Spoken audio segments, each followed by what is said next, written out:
इतिहास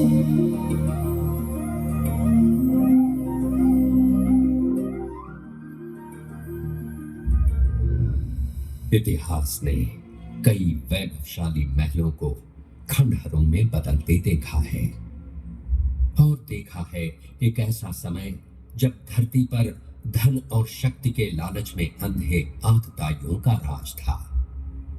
जिसने भी उनके अन्याय और अत्याचार के विरुद्ध आवाज उठाई, उसकी आवाज कुचल दी गई। पाप और अत्याचार के बोझ से दबी मां पृथ्वी ने ब्रह्मा जी से मदद की गुहार लगाई और समस्त देवगणों के साथ ब्रह्मा जा पहुंचे वैकुंठ भगवान विष्णु की शरण में। उन्होंने विष्णु जी से प्रार्थना की कि वे पृथ्वी पर अवतरित हों और उन्हें पाप के इस बोझ से मुक्ति दिलाएं। मेरे परम प्रिय भक्तों, मैंने तुम्हारी प्रार्थना सुनी। संसार में सत्य और धर्म की रक्षा करने और दुष्टों के विनाश के लिए पृथ्वी पर मैं शीघ्र ही अवतरित होऊंगा।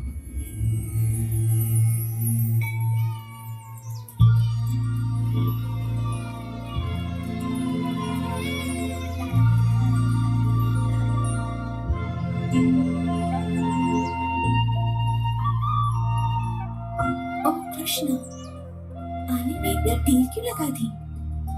मैं हंसी को उसकी माता से अलग ही नहीं कर पा रहा था। मुझे लगता है इसने आज उसका सारा दूध पी लिया। तुमने फिर ऐसा किया हंसी? तुम तो कृष्ण से भी अधिक नटखट हो गई हो। संभल कर जाना पुत्र, मैं तुम्हारी प्रतीक्षा करूंगी। सूर्यास्त से पहले आ जाना।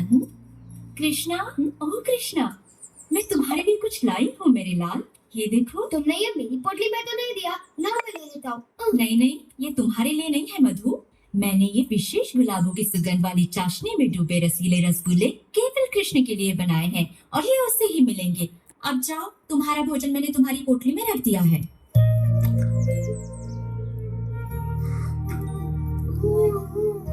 बहुत ही स्वादिष्ट है। ओ कोमल, कुछ रसगुल्ले मधु को भी तो दो। हाँ हाँ, तुम इनकी भी बात सुनो माँ। ओह मेरे प्यारे दुलारे कृष्णा, मैं तुम्हारे लिए संदेश बनाकर लाई हूँ, वैसे ही जैसे तुम्हें पसंद है। एकदम नरम नरम, मुंह में रखते ही पिघल जाएंगे।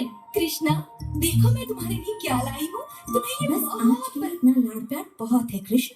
अब चलो जाओ और मिठाइयाँ अपने मित्रों के साथ बांट कर खाना। जो आज्ञा मैया, आप सभी बड़े दयालु हैं। मिठाइयों के लिए धन्यवाद।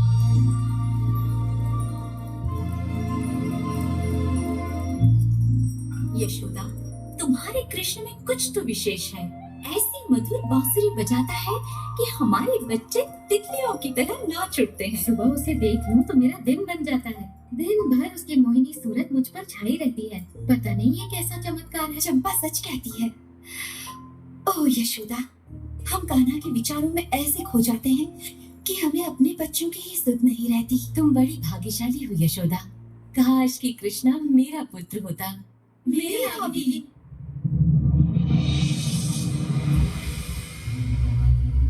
हे प्रभु, मैं आपको वही बता रहा हूँ जो मैंने देखा है।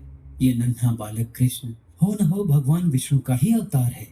हाँ, तुम तो जानते ही हो कि मैं सृष्टि का निर्माता हूँ और मैं अपने भगवान विष्णु को अच्छी तरह जानता हूँ।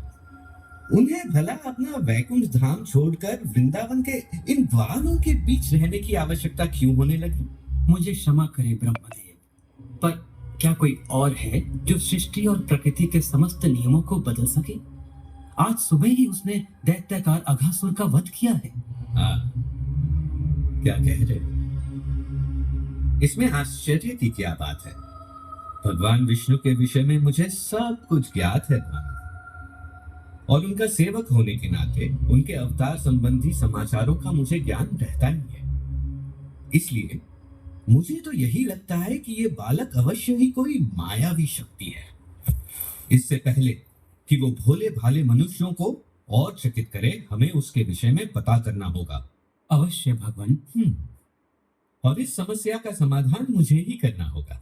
मुझे स्वयं ही पृथ्वी के उस गांव वृंदावन जाना होगा जहां वो रहता है। और इसमें तुम मेरा साथ दोगे भानु। जैसी आपकी आज्ञा।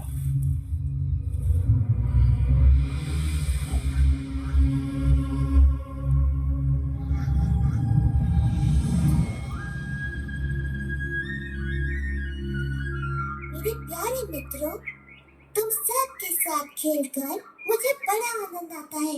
इस पूरे संसार में वृंदावन जैसा कोई वन नहीं। मुझे भी ये वन बड़ा प्रिय है कृष्णा। यहाँ भूख मिटाने के इतने साधन जो है ना दादी?